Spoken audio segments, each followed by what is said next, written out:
Hello students, welcome to step up academy. मैं अंजलि सिंह कुशवाहा और मैं हूं आपकी बायोलॉजी ट्यूटर। आज की इस वीडियो में हम स्टार्ट करने वाले हैं क्लास 12th के chapter number 4 that is principle of inheritance and variation के topic number 2 that is non Mendelian inheritance. ठीक है, तो इसके पहले वाला जो वीडियो था उसमें हमने पढ़ा था एवरीथिंग अबाउट मेंडल, क्या मेंडल के एक्सपेरिमेंट्स थे, फिर क्या उन एक्सपेरिमेंट्स पे बेस्ड कुछ लॉज थे जिसमें आ जाता है law of dominance, law of segregation and law of independent assortment. Monohybrid cross क्या था, डाई हाइब्रिड क्रॉस क्या था, ये सारी बातें हम लेक्चर 1 वीडियो में कर चुके हैं। अब आज बारी है कि कुछ एक्सेप्शंस देखने की कि everything is not following that laws of Mendel. जो 3 लॉज हैं, there are some exceptions to it और उन्हीं को हम पढ़ते हैं अंडर नॉन मेंडेलियन इनहेरिटेंस। तो चलिए बिना देरी करे शुरू करते हैं और देखते हैं क्या क्या होते हैं नॉन मेंडेलियन इनहेरिटेंस। तो देयर आर 5 सच एग्जांपल्स। सबसे पहला होता है इनकम्प्लीट डोमिनेंस, दूसरा होता है को डोमिनेंस। आपने मेंडल का फर्स्ट लॉ पढ़ा है, लॉ ऑफ डोमिनेंस, जिसमें सिंपल सी बात आपने एक पढ़ी कि कोई भी एक जो जीन होती है, जीन के 2 एलिल होते हैं जिसमें से एक होता है डोमिनेंट, एक होता है रिसेसिव। जो डोमिनेंट होता है वो खुद को एक्सप्रेस करता है और जो रिसेसिव होता है वो सप्रेस हो जाता है बाय द डोमिनेंट एलिल। ठीक है, यही पढ़ा था आपने। लेकिन यहाँ पे इनकम्प्लीट डोमिनेंस में क्या होगा, कोई भी एक एलिल डोमिनेट नहीं कर पाएगा। तो मतलब कुछ मिक्स टाइप के रिजल्ट आएंगे, इतना समझ गए ना आप। सेकेंड है को डोमिनेंस। तो को डोमिनेंस में क्या होने वाला है, को डोमिनेंस में जो दोनों एलिल है ना, दोनों की नहीं चलेगी, वो दोनों कुछ एक म्यूचुअल डिसीजन पर आएंगे और देखेंगे वो क्या होगा म्यूचुअल डिसीजन। थर्ड होता है मल्टीपल एलिलिज्म। आपने अभी तक जनरली ये देखा, जनरल जो आपने देखा, जो लॉ ऑफ सेग्रीगेशन में मेनली डिस्कस किया गया था कि कोई भी जो एक जीन होती है उसके 2 ही एलिल्स होते हैं और वो इंडिपेंडेंटली एक दूसरे से सेग्रीगेट हो जाते हैं। लेकिन मल्टीपल एलिल्स में हम देखेंगे कि ऐसा नहीं है कि एक जीन के सिर्फ 2 ही एलिल हों, एक जीन के 2 से ज़्यादा एलिल्स भी हो सकते हैं। ठीक है, फिर देन फोर्थ होगा पॉलीजीनिक इनहेरिटेंस। फोर्थ क्या होगा, पॉलीजीनिक इनहेरिटेंस। कई सारी जीन मिलके एक ही कैरेक्टर को कंट्रोल करेंगी। आपने अभी तक देखा था कि एक जीन एक कैरेक्टर को कंट्रोल करती है, बट यहाँ पे ऐसा नहीं होगा, कई सारी जीन्स मिलके एक ही कैरेक्टर को कर रहे होंगे कंट्रोल, तो वो होती है पॉलीजेनिक इनहेरिटेंस। और लास्ट में होता है प्लियोट्रॉपी। तो प्लियोट्रॉपी में क्या होगा, एक जीन एक मॉर्फोलॉजिकल कैरेक्टर दे रही थी, जैसे अगर आई कलर की जीन है तो वो आईज को कलर देगी, लेकिन हम प्लियोट्रॉपी में देखेंगे कि एक ही जीन से कई सारे अलग अलग फिनोटाइपिक फीचर्स हमें देखने को मिलेंगे। ठीक है, आपको जनरल एक आउटलाइन समझ में आ गई होगी कि हम क्या पढ़ने वाले हैं। तो हम शुरू करते हैं विद इनकम्प्लीट डोमिनेंस और देखते हैं क्या होता है इनकम्प्लीट डोमिनेंस में। Incomplete dominance, it is the inheritance in which offspring show intermediate character between two parental character। तो बस मैंने आपको पहले ही बोला कि इनकम्प्लीट डोमिनेंस में आप ऐसे समझिए क्या हो रहा है, कोई भी एक कैरेक्टर, जो मतलब कोई भी एक एलिल, सपोज ये 2 एलिल्स हैं, आपने पर देखा कि जब ये हेट्रोजाइगस कंडीशन में होती है तो एक डोमिनेंट खुद को एक्सप्रेस कर लेती है और रेसेसिव खुद को एक्सप्रेस नहीं कर पाती, तो कैरेक्टर किसका आ जाता है, फिनोटाइपिक कैरेक्टर डोमिनेंट वाले का फिनोटाइपिक कैरेक्टर आ जाता है। ये था normal according to Mendel laws. But incomplete dominance में क्या होता है कि दोनों में से एक भी जीन खुद को एक्सप्रेस नहीं कर पाई इन हेट्रोजाइगस कंडीशन। तो अब जब हेट्रोजाइगस कंडीशन में दोनों में से एक भी खुद को एक्सप्रेस नहीं कर पाए, तो अब हमको यहाँ पे कुछ मिक्स्ड रिजल्ट्स देखने को मिलेंगे, इंटरमीडिएट रिजल्ट्स देखने को मिलेंगे। जो आप पहले सोच रहे थे ना कि capital T small T medium size का होगा, वो मेंडल के लॉज के अकॉर्डिंग नहीं होगा, बट इनकम्प्लीट डोमिनेंस में ऐसा होगा। Is that clear students? ठीक है, तो example flower colour in snapdragon. तो आपको याद रखना है इनकम्प्लीट डोमिनेंस का एग्जाम्पल, ये एनसीईआरटी का एग्जाम्पल है एंड इट इज इंपॉर्टेंट। तो snapdragon which is also known as dog flower और एंटीडाइनम स्पीशीज, ठीक है, और मिराबिलिस जलापा 4 o'clock प्लांट। तो ये 2 इसके एग्जाम्पल्स हैं, 2 एग्जाम्पल जिसमें इनकम्प्लीट डोमिनेंस हमें देखने को मिलता है। पहला एग्जाम्पल क्या हो गया, स्नैपड्रैगन जिसे डॉग फ्लावर भी बोलते हैं, और दूसरा हो गया mirabilis जलापा 4 o'clock plant. Here cross between homozygous red and white produces pink flower plant। अब होमोजाइगस और हेट्रोजाइगस में क्या डिफरेंस होता है, साथ ही साथ में इनकम्प्लीट डोमिनेंस में बेसिकली हुआ क्या, तो मैं आपको इसका क्रॉस बेसिकली शो करके दिखाती हूँ कि क्या हो रहा है ना। देखो यहाँ पे देखते हैं, यहाँ तो डायग्राम है, यहाँ देख लेते हैं। हो क्या रहा है, यहाँ पे दो फ्लावर्स लिए गए, एक लिया रेड और यहाँ लिया एक वाइट, ठीक है, रेड और वाइट। अब जब रेड और वाइट को लिया तो रेड का जीनोटिपिक क्या था, कॉम्पोजिशन कैपिटल आर, और हमारा वाइट जो था उसका क्या था, उसका था हमारा स्मॉल w, या फिर उसको स्मॉल आर भी मैं लिख सकती हूँ, ठीक है, या फिर इसको चलो w ही रहने दो। अब उसके बाद में क्या हुआ, जब हमने क्रॉस करवाया तो क्रॉस करवाने के बाद जो फर्स्ट जनरेशन आई, फर्स्ट जनरेशन के सारे फ्लावर पिंक थे, फर्स्ट जनरेशन के सारे फ्लावर कैसे थे, पिंक। अब इस फर्स्ट जनरेशन के प्लांट्स में जिसकी हमने सेल्फिंग कराई, तो कैपिटल आर और स्मॉल w, यही आएगा ना फर्स्ट जनरेशन वाले सारे प्लांट्स का कॉम्पोजिशन। इनकी जब हमने सेल्फिंग कराई तो क्या होगा, जो हमारा मोनोहाइब्रिड क्रॉस का रेशियो होता है वही आएगा 1:2:1, 1:1 कैसे रहेंगे, ये हमारे रहेंगे रेड, मतलब कि इनका जेनेटिक मेकअप रहेगा कैपिटल आर, है ना। और उसके बाद में ये कैसे रहेंगे हमारे कैपिटल W, जो कैसे रहेंगे वाइट। लेकिन यहाँ पे जो टू थे वो थे पिंक, कैसे थे वो, पिंक, जिनका जेनेटिक मेकअप था कैपिटल R एंड W। कैसा था, कैपिटल R एंड W। समझ गए आप ये बात। तो आपको सिंपली इनकम्प्लीट डोमिनेंस में ये याद रखना है कि none of the allele expresses itself completely, है ना, दोनों में से एक भी एलिल डोमिनेंट नहीं बन पाती, अपने आप को एक्सप्रेस नहीं कर पाती है ना, इसी को हम लोग बोलते हैं इनकम्प्लीट डोमिनेंस। अब जब यहाँ पे ऐसा हुआ तो उसके कारण क्या होगा, उसके कारण ये होगा कि जो फिनोटिपिक रेशियो है वो क्या हो जाएगा 1:2:1। 1 क्या होंगे रेड, 2 क्या होंगे पिंक और 1 होगा वाइट, ठीक है। फिनोटिपिक रेशियो भी चेंज हो गया। नॉर्मल मेंडल के लॉज में मोनोहाइब्रिड क्रॉस का फिनोटिपिक रेशियो क्या होता था, 3:1 होता था, क्या होता था 3:1। लेकिन इनकम्प्लीट डोमिनेंस में ये फिनोटिपिक रेशियो चेंज हो गया और ये क्या हो गया, ये भी हो गया 1:2:1। Genotypic ratio same as it रहेगा, 1:2:1। तो आपको ध्यान रखना है in incomplete dominance genotypic and phenotypic ratio becomes equal हो जाता है जीनोटिपिक और फिनोटिपिक रेशियो, ठीक है स्टूडेंट्स। चलिए, दस phenotypic and genotypic ratios are same, समझ में आ गई ना आपको बात। This means that R was not completely dominant over small r। इससे हमें ये समझ में आया जो कैपिटल R वाली जीन है रेड, वो पूरी तरीके से डोमिनेट नहीं हो पाई स्मॉल r के ऊपर, इसीलिए हमें कुछ इंटरमीडिएट रिजल्ट्स मिला विच इज पिंक, मतलब कि मिक्सिंग हो गई, है ना, ठीक है। तो पूरी तरीके से डोमिनेट नहीं हो पाई, इसलिए हमको ये देखने को मिला।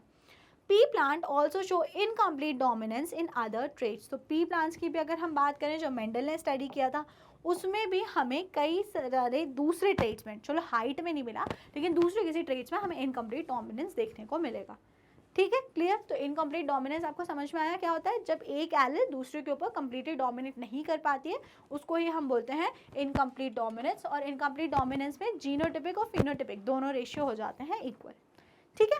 सेकेंड हम डिस्कस करते हैं कोडोमिनेंस। अब देखो कोडोमिनेंस का ऐसा चक्कर है, डोमिनेंस ही तो चलो सीधा समझ में आ गया कि एक कोई था गुंडा था, वो आके बिल्कुल लड़ाई झगड़ा करा और दूसरे वालों को दबा दिया, सिंपल डोमिनेट। एक चक्कर इनकम्प्लीट डोमिनेट वाला हो गया कि चलो ठीक है ना, तुम एक्सप्रेस हो पाए ना हम एक्सप्रेस हो पाए, वो जो डोमिनेंट था उसने खुद को एक्सप्रेस ही नहीं करा, शांति से खुद चुपचाप बैठ गया, दूसरा ये हो गया। लेकिन कोडोमिनेंस का क्या चक्कर है, दोनों ही एलिल अपने अपने एरिया के गुंडे हैं, ना वो कम है ना हम कम है। अब जब ना तुम कम हो ना हम कम है तो फिर उससे क्या होगा, लड़ाई हो जाएगी ना तो वो कम है ना हम कम है, तो फिर तो दंगे हो जाएंगे। तो दंगे फसाद ना हो इसके लिए एलिल्स एक म्यूचुअल डिसीजन पे आ गई which is known as codominance, कि ठीक है थोड़ा सा तुम एक्सप्रेस हो जाओ, थोड़ा सा हम एक्सप्रेस हो जाते हैं, 50-50% वाला खेल खेल लेते हैं, ठीक है, 50% आपका 50% मेरा। तो this is known as codominance.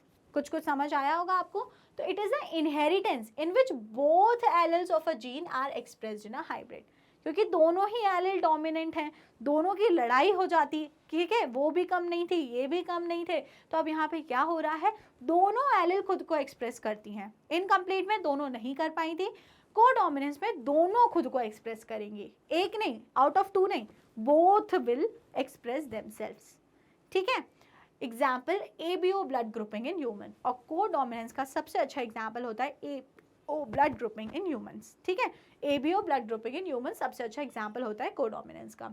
अब ABO ब्लड ग्रुपिंग होता क्या है, जो हम अपना ब्लड पूछते हैं ना, ब्लड ग्रुप क्या है आपका, मैं बोलूँगी O पॉजिटिव है मेरा, आप बोलोगे B नेगेटिव, कोई बोलेगा A positive, B positive, AB positive, O negative, ये सब आप बोलते हैं ना। तो ब्लड ग्रुप डिसाइड कैसे होता है, क्या होता है, अब हम डिटेल में देखते हैं। ठीक है, ABO blood groups are controlled by the gene I. आपका ब्लड ग्रुप कौन सा रहने वाला है, ये कौन सी जीन कंट्रोल करती है, आई जीन कंट्रोल करती है। कौन सी gene, I. There is a gene I which उसका फुल फॉर्म होता है इम्यूनोग्लोबिन्स, है ना, वो कंट्रोल करती है, रेगुलेट करती है कि आपका ब्लड ग्रुप क्या होगा। It controls the production of sugar polymers antigen that protrudes from plasma membrane of RBC। अब इसको ऐसे समझो, देखो यहाँ पे आपको मैं समझा देती हूँ। ये हमारी RBC है, ह्यूमन RBC कैसी होती है, बाय कॉन्केव शेप की होती है, बालूशाही जैसी। हम सबकी RBC के ऊपर यहाँ पर सरफेस पे कुछ मॉलिक्यूल्स प्रेजेंट होते हैं जिनको हम बोलते हैं एंटीजेंस। क्या बोलते हैं जिनको, एंटीजेंस। यहाँ सरफेस से ऐसे प्रोट्रूडेड रहते हैं, एंटीजेंस बोलते हैं। अब ये एंटीजन तीन टाइप के, दो टाइप के हो सकते हैं। ठीक है, एक होता है ए एंटीजन और एक होता है बी एंटीजन। कौन कौन सा एंटीजन हो सकते हैं, ए एंटीजन और बी एंटीजन। इन दोनों एंटीजन को जो जीन प्रोड्यूस करती है वो जीन कौन सी है, आई। कौन सी जीन है वो, आई जीन है ना। तो अगर मैं बोलूं किसी के अंदर आई ए जीन प्रेजेंट है तो क्या होगा, तो उसकी सरफेस पे ए वाले एंटीजन होंगे, बी वाले नहीं होंगे। समझ में आ गए, ये वाला कंडीशन होगा। और एक और अगर आरबीसी बना दूं मैं यहाँ पे ऐसे करके और उसके ऊपर बना देती हूँ मैं ये एंटीजन, और किसी के आरबीसी के ऊपर ना बी एंटीजन प्रेजेंट है, यहाँ पे बी ड्रॉ कर देती हूँ बी, तो मतलब उसके में जीन कौन सी रही होगी, उसमें जीन रही होगी आई बी। तो इसलिए उसकी आरबीसी के ऊपर कौन सा एंटीजन प्रेजेंट है, बी एंटीजन प्रेजेंट है। तो मतलब आपको ये समझ में आया, आई जीन जो होती है वो कंट्रोल करती है कि आरबीसी के ऊपर कौन सा एंटीजन प्रेजेंट होगा या फिर कौन सा एंटीजन प्रेजेंट नहीं होगा। इतनी बात आपको समझ में आ गई ये वाली। ठीक है, अब आओ फिर से यहाँ पे, the gene I has 3 alleles. अब जो हमारी जीन आई है, नॉर्मल जीन के कितने एलिल्स होते हैं, 2, लेकिन आई जीन के 3 एलिल्स हैं, I A, I B and small I. I A, I B and small I. मैंने आपको सिर्फ 2 ही से इंट्रोड्यूस कराया था, I A and I B. मैंने स्मॉल आई की तो बात करी ही नहीं। तो अगर आप बोलोगे मैम ठीक है हमको ये समझ में आ गया, आपने बोला आई ए होगा तो आरबीसी पे कौन सा सरफेस एंटीजन होगा, ए एंटीजन। अगर आई बी होगा तो सरफेस पे कौन सा होगा, बी एंटीजन। लेकिन अगर किसी में स्मॉल आई वाला है तो फिर क्या होगा, क्या होगा आप सोचो। स्मॉल आई का ये मतलब होता है कि आरबीसी पे नो एंटीजन, आरबीसी के ऊपर कोई भी एंटीजन प्रेजेंट नहीं होगा।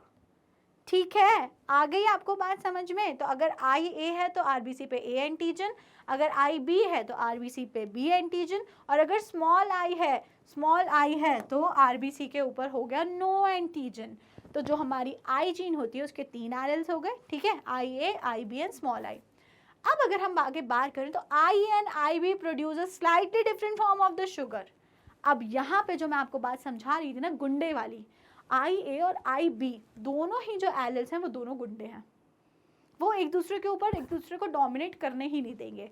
आई ए भी बहुत तेज है और आई बी भी बहुत तेज है।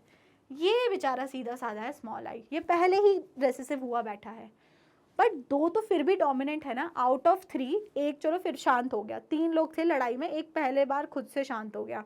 अब क्या करें, अब इन 2 के बीच में तो फिर भी लड़ाई रह गई ना, और दोनों इक्वल के हैं, बिल्कुल टक्कर के हैं। ठीक है, क्यों टक्कर के हैं, बिकॉज वो बहुत ही थोड़े मोड़े डिफरेंस वाली शुगर्स प्रोड्यूस करते हैं, सिमिलर टाइप के एंटीजन ऑलमोस्ट प्रोड्यूस कर रहे हैं।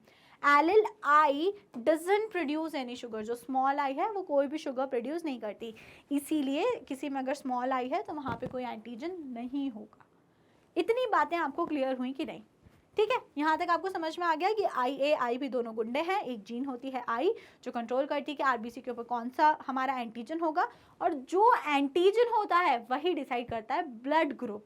किसी के आरबीसी पे अगर ए एंटीजन है तो ब्लड ग्रुप हो जाएगा ए, किसी के पे बी है तो हो जाएगा ब्लड ग्रुप बी, किसी पे कोई भी एंटीजन नहीं है तो ब्लड ग्रुप हो जाएगा ओ। इसीलिए इसे बोला जाता है A B O blood grouping. Actual में ये ओ नहीं था, ये जीरो था, लेकिन A B zero blood grouping बोलना अच्छा नहीं लग रहा ना, तो इसलिए उसको A B O blood grouping बोलने लगे। ठीक है, चलिए इतना तो आपको क्लियर हुआ ही होगा। अब आगे अगर हम देखें तो कोडोमिनेंस में ये वाला डायग्राम देख लो। एंटीजन ए है तो ब्लड टाइप हो गया ए, एंटीजन बी है, एंटीजन ए को सर्कल बताया है और एंटीजन बी को ट्राइंगुलर दिखाया है तो ब्लड टाइप हो गया बी। और ये वाला जब कोई सा भी एंटीजन प्रेजेंट नहीं है तो ब्लड टाइप क्या मैंने बोला ओ हो जाएगा, है ना, कोई सा भी नहीं है। लेकिन यहाँ पे ये वाली जो आप कंडीशन देखो, इस वाली आरबीसी के ऊपर ए एंटीजन भी प्रेजेंट है और बी एंटीजन भी प्रेजेंट है, दोनों प्रेजेंट है ना।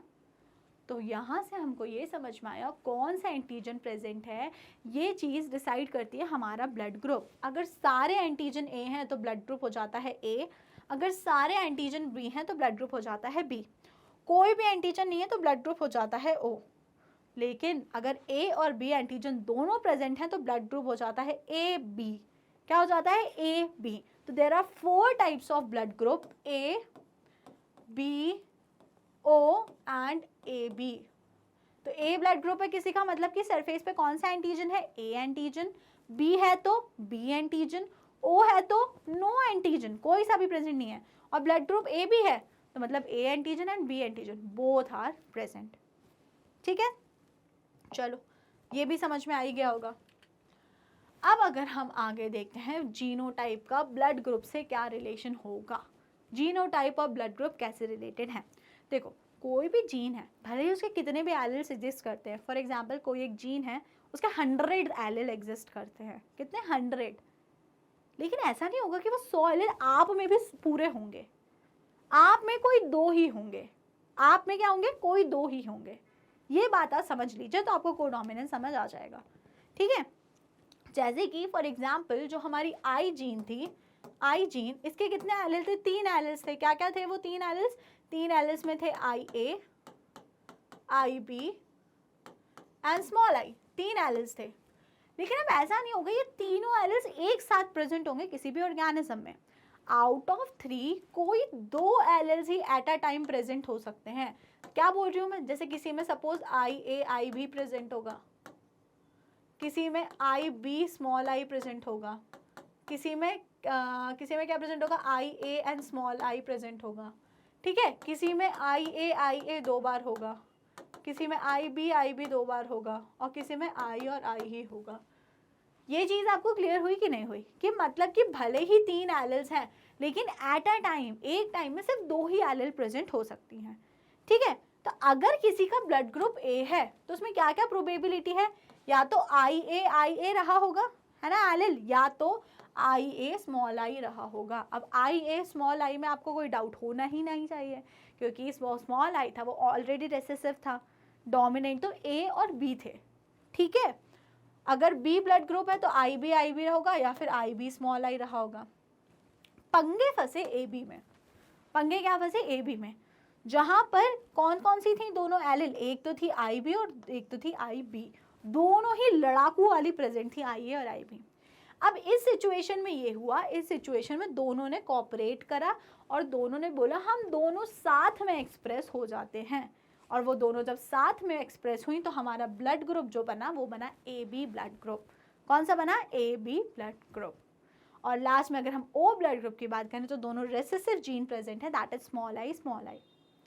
Is that clear students. तो अगर आपसे कोई क्वेश्चन पुट ऑन करता है how many types of blood group are there, तो there are 4 types of blood group. लेकिन उन ब्लड ग्रुप्स के लिए जीनोटाइप कितने पॉसिबल है, तो देयर आर 6 पॉसिबिलिटीज, 1 2 3 4 5 एंड 6। ठीक है, तो there are 6 type of genotypes are possible for 4 types of blood grouping. ठीक है, ये चीज आपको समझ में आ जाना चाहिए। क्लियर हुआ होगा यहाँ तक। ये कॉम्बिनेशंस आपको देख लो, यहाँ पे भी और यहाँ पे भी आपको इजीली समझ में आ जाएंगे। ठीक है, ये एक टेबल है जो एनसीईआरटी में है और ये बहुत ज़्यादा इंपॉर्टेंट है, इसको हम स्टडी करते हैं। सबसे पहले अगर हम बात करें, फर्स्ट पेरेंट से मिला आपको IA, दूसरे से भी IA, तो ब्लड ग्रुप क्या हो जाएगा A, क्योंकि ऑफस्प्रिंग का जीनोटाइप IA होगा। आपको पेरेंट 1 से मिला IA और दूसरे से मिला स्मॉल I, तो क्या होगा, तो भी ब्लड ग्रुप A, क्योंकि small I is recessive. IB blood group will be B, दोनों dominant. IB and small I blood group will be B, again क्योंकि small I is recessive. IB blood group will be AB, because दोनों dominant वाली gene आ गई हैं। IBIA again it is AB, and I and small I, तो II and blood group will be O, blood group क्या रहेगा, O रहेगा। ठीक है, आगे ये वाली बात समझ में। तो ये टेबल इंपॉर्टेंट है, एनसीईआरटी में मेंशन है। ब्लड ग्रुपिंग को सीखने के लिए ये बातें आपको पता होनी चाहिए। ठीक है, अब आगे देखें, अगर when A and B are present together they both express their own types of sugar, this is due to codominance। तो ये आप सीख गए हैं, A और B जब दोनों प्रेजेंट है, अपना अपना शुगर प्रोड्यूस कर रही हैं, दोनों एक्सप्रेस हो रही हैं, it is due to the phenomena और प्रोसेस नोन एज कोडोमिनेंस। अब नॉन मेंडेलियन इनहेरिटेंस में अगेन फिर वही ब्लड ग्रुपिंग वाली बात हमें सिखाई गई है। क्या सिखाई गई है, ब्लड ग्रुप कैसे ढूंढ सकते हैं आप। Offsprings are A group IA, B group IBI, AB group IAB and O group small II, है ना। तो अब यहाँ पे सिखाया है कि अगर फादर हैं उनका ब्लड ग्रुप A है और मदर हैं उनका ब्लड ग्रुप B है, तो क्या क्या प्रोबेबिलिटी हो सकती है, बच्चों का ब्लड ग्रुप क्या क्या हो सकता है, इसकी प्रोबेबिलिटी आपको बताई गई है ना। तो आप उसको देख के बहुत ईजिली समझ सकते हैं। आप गैमेट्स बना लीजिए इसके और इसके, तो देयर विल बी 4 प्रोबेबिलिटी, है ना, और वो 4 प्रोबेबिलिटी ये है आपके सामने। ठीक है, आगे आपको बात समझ में। और दूसरा वाला एग्जाम्पल देख लेते हैं। यहाँ पे अगेन फादर कैसे हैं AB और मदर कैसी हैं O, मदर कैसी हैं O, तो अगेन यहाँ पे क्या क्या प्रोबेबिलिटी है, यहाँ पे सिर्फ 2 ही प्रोबेबिलिटी है, बच्चे या तो A होंगे या तो B होंगे, है ना। तो फादर AB है और मदर O है, तो यहाँ पे सिर्फ 2 ही प्रोबेबिलिटी है। और इस वाले केस में जहाँ पे फादर A है, पॉजिटिव नेगेटिव नहीं पता हमें, और मदर B है, तो यहाँ पे 4 टाइप की प्रोबेबिलिटी हो सकती है। तो इस तरीके से आप ब्लड ग्रुप को आइडेंटिफाई कर सकते हैं। फादर और मदर के ब्लड ग्रुप से आप ऑफस्प्रिंग्स के ब्लड ग्रुप को इजीली आइडेंटिफाई कर सकते हैं। थर्ड, अब हम देखते हैं मल्टीपल एलिलिज्म। तो मल्टीपल एलिलिज्म क्या होता है, it is the presence of more than 2 allele of a gene to govern a same character. अभी जो हम पढ़ रहे थे ना कोडोमिनेंस या ABO blood grouping, ABO blood grouping is also an example of multiple allelism, कि एक ही कैरेक्टर को कंट्रोल करने के लिए 2 से ज़्यादा एलिल होंगी, तो वो चीज़ क्या कहलाती है, मल्टीपल एलिलिज्म। ठीक है, समझ में आई आपको बात। जैसे हमने ABO ब्लड ग्रुपिंग में देखा कि 3 एलिल्स थी एक ही जीन I की, है ना, तो 2 से ज़्यादा एलिल्स का होना एक ही कैरेक्टर के लिए ये कहलाता है multiple allelism. In an individual only 2 alleles are present, लेकिन किसी इंडिविजुअल में कितनी भी हो, मैंने 100 वाला एक एग्जाम्पल दिया था, पर एक इंडिविजुअल में प्रेजेंट 2 ही रहती है एक टाइम पे। ठीक है, multiple alleles can be found only in a population. तो मल्टीपल एलिल्स आप कब स्टडी कर सकते हो, जब आप पूरी पॉपुलेशन की स्टडी करो। अगर मैं 100 लोगों का ब्लड ग्रुप टेस्ट करूं तो उसमें तो फिर मुझे तीनों एलिल्स मिल जाएंगे ना, है ना। अगर मैं एक ही पर्सन का ब्लड ग्रुप स्टडी करूं तो उसमें मुझे तीनों एलिल कभी नहीं मिलेंगी। तो इंडिविजुअल की स्टडी से कभी भी हम मल्टीपल एलिल्स की स्टडी नहीं कर सकते। अगर हमें मल्टीपल एलिल्स की स्टडी करनी है तो हमें एक बड़ी पॉपुलेशन की स्टडी करनी पड़ेगी। ठीक है, इजी एग्जाम्पल क्या हो गया मल्टीपल एलिलिज्म का, ABO ब्लड ग्रुपिंग। नेक्स्ट अब हम देखते हैं पॉलीजीनिक इनहेरिटेंस। क्या देखते हैं, पॉलीजीनिक इनहेरिटेंस। तो क्या होता है पॉलीजीनिक इनहेरिटेंस, उसके नाम से ही आपको समझ आएगा, पॉलीजीनिक बहुत सारी जीन। तो it is the inheritance in which some traits are controlled by several genes, मतलब कि एक ही कैरेक्टर है, ठीक है, कुछ ट्रेट्स हैं जिनको कंट्रोल करने वाली जीन्स बहुत सारी हैं, मतलब पॉलीजीन्स, कई सारी जीन्स मिलके एक ही कैरेक्टर को कंट्रोल कर रही हैं। इसको ही हम बोलते हैं पॉलीजीनिक इनहेरिटेंस। क्या क्या इसके एग्जाम्पल हो जाता है, human skin colour and human height etcetera. तो human skin colour is the best example of polygenic inheritance. It considers the influence of environment in a polygenic trait. Phenotype reflects the contribution of each allele, that is the effect of each allele is additive.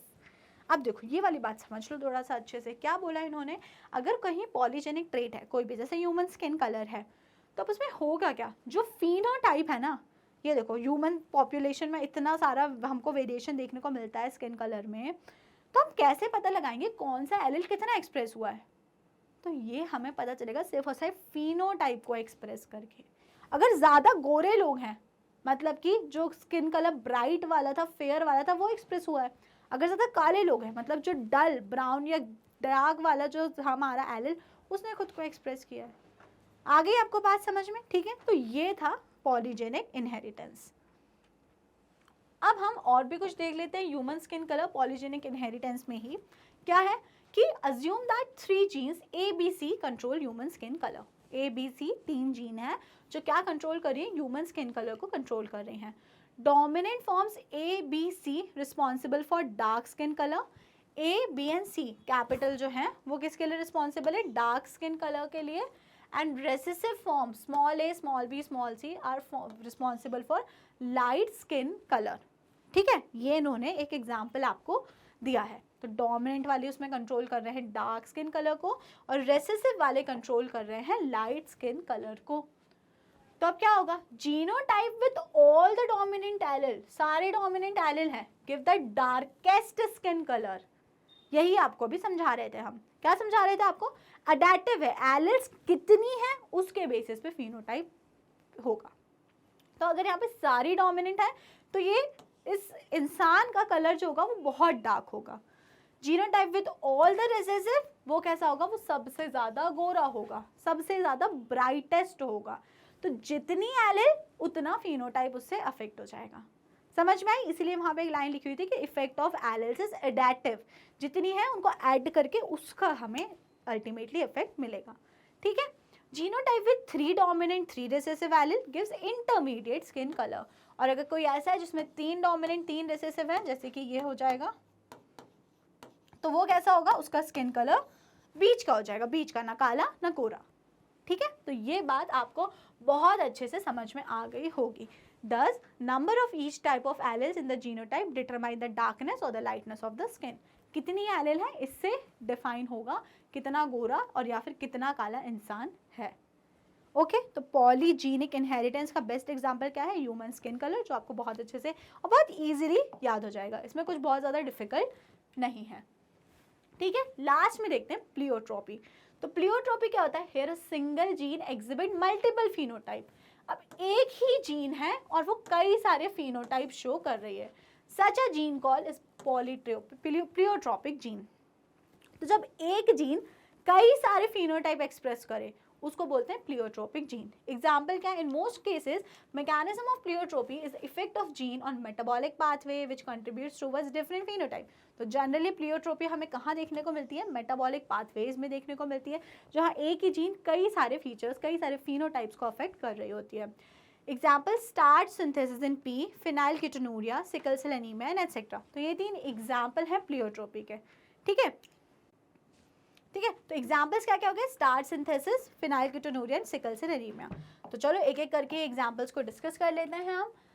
फिनाइलकीटोनुरिया और sickle cell anaemia ये दोनों genetic disorders हैं, हम इसी chapter में last में देखेंगे। The mutual gene has many phenotypic effect. Example phenylketonuria cause mental retardation, reduction in hair, skin pigmentation.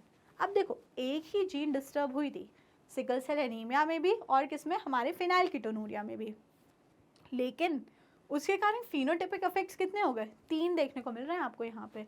पहला तो मेंटल रिटार्डेशन, दूसरा रिडक्शन इन हेयर और तीसरा स्किन पिगमेंटेशन।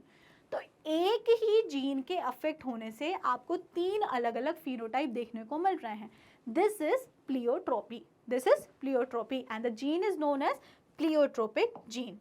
दूसरा एग्जाम्पल हम डिस्कस कर लेते हैं, starch synthesis in pea plant. ये एनसीईआरटी में मेंशन है।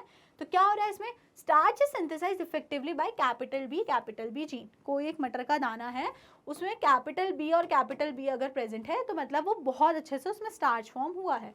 Therefore large starch grains are produced, है ना? बड़े बड़े दाने आपको देखने को मिलेंगे। अब अगर स्मॉल बी है तो उसमें स्टार्च सिंथेसिस बहुत ज़्यादा कम हुआ है, तो आपको उसमें छोटे छोटे ग्रेन्स देखने को मिल रहे हैं।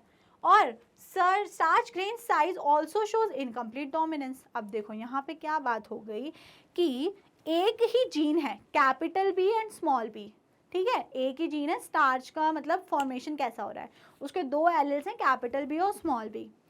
अब कैपिटल बी प्रेजेंट है, मतलब एक तो पहली बात जीन एक ही हो गई, लेकिन कैरेक्टर क्या क्या हो गए, क्या क्या वो ट्रेड शो कर रहा है। पहला तो क्या हो गया, कितना स्टार्च फॉर्म हुआ है, अगर कैपिटल बी है तो क्या है, स्टार्च फॉर्म ज़्यादा हुआ है। और दूसरा जो वो फिनोटाइप रेगुलेट कर रहा है वो ऑल्सो साइज भी तो हो गया ग्रेन का, मटर के दाने का साइज।